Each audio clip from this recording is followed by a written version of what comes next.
Walay undang ug walay putol ang kaanindot nga atraksyon diri sa Miss-Or. Ali, mag-uban ta, kay laing atraksyon na pod sa atong probinsya ang atong suruyon.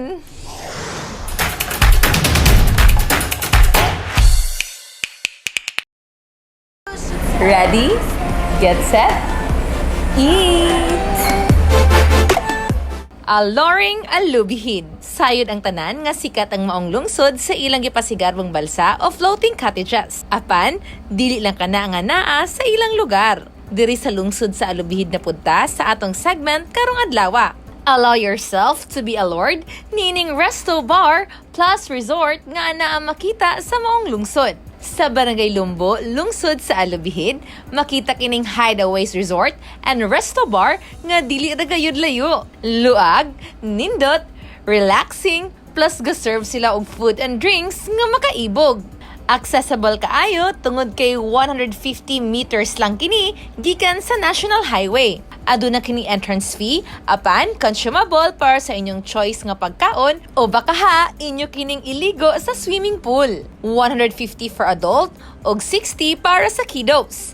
Adunay mga tables and cottages tuol sa pool aron mas relax ang inyong stay. 150 for tables og 300 for cottages. Open sila sugod alas 8 sa buntag hangtod alas 10 sa gabi. Another perfect place for family bonding or barkada outing. If bet ninyo mas solo ang lugar, pwede kaayo. For only 8,000 pesos, exclusive na sa inyo ang ilang place. Siguradong mag-enjoy ang tibuok family kung sugdo na ninyo ang inyong getaway sa Hideaways Resort and Resto Bar.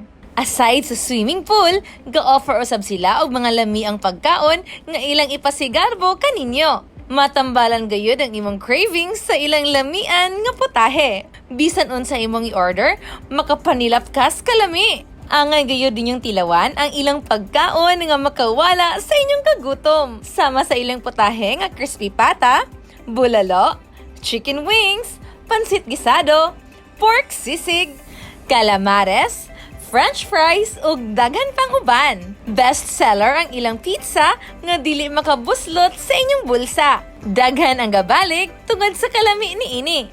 Siguradong tuyuon ninyong bisita once matilawan ninyo ilang pizza. Lamian man apan kaya ra sa inyong budget. Kung naay pizza, lami dayon kini parisan sa ilang milk tea o baka ha iced coffee.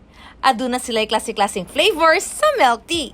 Sama sa chocolate, winter melon, taro o ang ilang classic milk tea. Free delivery sa mga kasikbit nga lungsod. Tara, og atong hinay-hinay nga tilawan kining tanan. Og para sa coffee lovers, you'll surely love it here. Well brewed og well blended ang ilang coffee nga for sure balik-balikan ninyo og order. Pahimangno lang sa gusto mo bisita nga dunay corkage sa inyong mga pagkaon nga dala. Nindot usab diri kung gabi tungod kay aside sa colorful lights sa ilang pool, ana apay acoustic band nga mulingaw kanimo. Kung gusto ka magvideoke, ana usab diri. So don't miss the opportunity og ready na ang whole family. Sa laing bahin, dakong alkansi sa mga negosyante ang dala sa COVID-19. Sama ni ining Hideaways Resort and Resto Bar nga baguhay lang ni open og balik, human kini nasirado sa milabay nga tuig. Grabe gyud napiktuhan jud ko adto nga time kay close man since March, since pagbuto gyud sa COVID. Grabe apektado gyud. Di lang sad po ako may apektahan adto kundi ako mga staff, especially kay nawadan mo gyud trabaho kay close man mi. Sa pagkakaron, so back to maski og dili pag totally normal ang kuan kay tungod aning pandemic. So karon murag happy na pod me, especially ako o din ang akong mga staff ana kay nakatabang mangyapon ta sad sa ila nga lipay sad sila sa ako nga nag-open start na mig-open balag dili pa gyud siya nga fully kuan pa gyud na open gyud siya for 24 hours or inana kay ga start pa man. Apan karon, good news mga suki, tungod kay abri na sila ug andam na kung kanus-an ninyo gusto mo bisita. Kung gusto nilang food, makaserve man po nig food, drinks, ana, kung gusto po sila maligo, pwede po, kaya naman tayo swimming pool. Then, o gusto po sila og exclusive nilang venue, So kana nagyapon siya diri sideways, then ug unsay among ikaalagad sa customer o sa guest nga moanhi din ani, as long nga entertain na mo na i-cater po na mo na siya. Aduna pang daghang plano ang management sa Hideaways Resort and Resto Bar. Tungod kay daghang guest ang ga-request. Sa pagbukas ni ini og balik, dili lang mga suking bisita ang nalipay sa maong pag-abri. Apan, lakip na ang pipila ka mga trabahante nga karon nakabalik na og trabaho. Sama ni Ma'am Christy nga lumad sa maong lungsod. Dako ang iyang kalipay sa pagbukas og balik sa Hideaways Resort and Resto Bar. Nagpasalamat ko kay dako kay tabang sa labi na sa kuha kay napud ko'y pamilya na ako'y duha ka anak. Nagpasalamat jud ko dako kay tabang sa kuha kay financially nani labon ay karon nga COVID kanang need jud ta og kwarta para sa pamilya labi na sa akong mga anak nga nanay nag-eskwela nana. Pasalamat jud ko nga gidawat ko diri ni Madam Jeline. Andama na ang inyong internet o i-search na sa social media ang ilang Facebook page aron makauna na mag-booking. Gipaning kamutan sa atong amahan sa lalawigan, Governor Bambi Imano, kauban ang mga tourism officers sa nagkadaiyang lungsod ug dakbayan nga mapalambo ang turismo sa Misamis Oriental. Ug kung turismo ang hisgutan, grabe ang pag-arangkada sa lungsod sa Alubihid kumpara sa milabay nga mga tuig. Ug kana gikumpirma sa tourism officer sa nasangpit nga lungsod. Ang turismo diri sa Alubihid is karon gid siya ni boom sa panahon sa COVID. So ang ato ang turismo, ang tourism industry sa Alubihid dili pa kayo nga naka-significant way back years.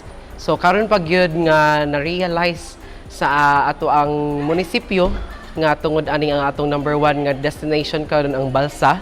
The Balsa industry sa lungsod sa Alubihid nga mo'y nakapahatag og dako nga income sa atong LGU both in barangay and sa lokal, and nakahatag og mga trabaho sa atong mga locals. Pinaagi sa turismo, dili lang maila sa tibuok kalibutan ng atong probinsya. Apan makahatag usab kini og panginabuhian sa tanan, labi na sa lumulupyo sa lugar. Ang turismo sa Alubihid o sa Misamis Oriental is already significant because it already give jobs to the people, giving way better sa living sa atong mga katong mga walay trabaho before.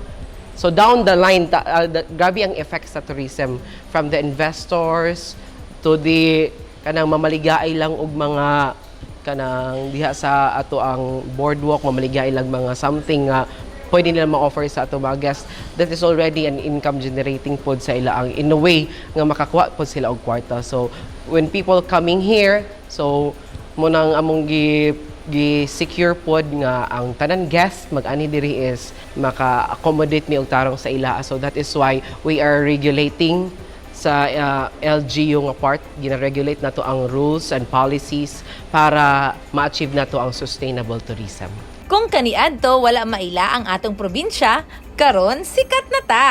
Daghan ang nakabenepisyo ning paglambo sa turismo sa Misor. Daghan ang nahatagan og panginabuhian ug naila pa ang atong lalawigan sa kadaghanan. Mapasalamaton si Governor Bambi Imano sa tanang tourism officers sa ilang mga paningkamot, hilabi na ang pagdiskobre sa laing-laing tagong hiyas sa Misamis Oriental. Pinaagi sa pagtinabanga, atong napaila sa tanan unsa kanindot ang atong lalawigan. Nagpabilin nga nagdala og dakong kalambuan ang turismo sa lalawigan o bisan asa mang parte sa kalibutan. Hinungdan, hugot na ginasuportahan sa pangagamhanang lokal sa Misamis Oriental ubos sa pamunuan ni Governor Bambi Imano ang paglambo sa turismo dinhi sa atong lalawigan. Kini na lamang si Clarice Interina, kanunay naghahangyo sa inyong tanan nga atong suportahan ang atong mga local tourist spot o ginsaktong health protocol lang atong kanunay nga obserbahan kay kining tanan alang sa atong kaluwasan nga makapatay nga COVID atong malikayan. Together, let us explore Misor more!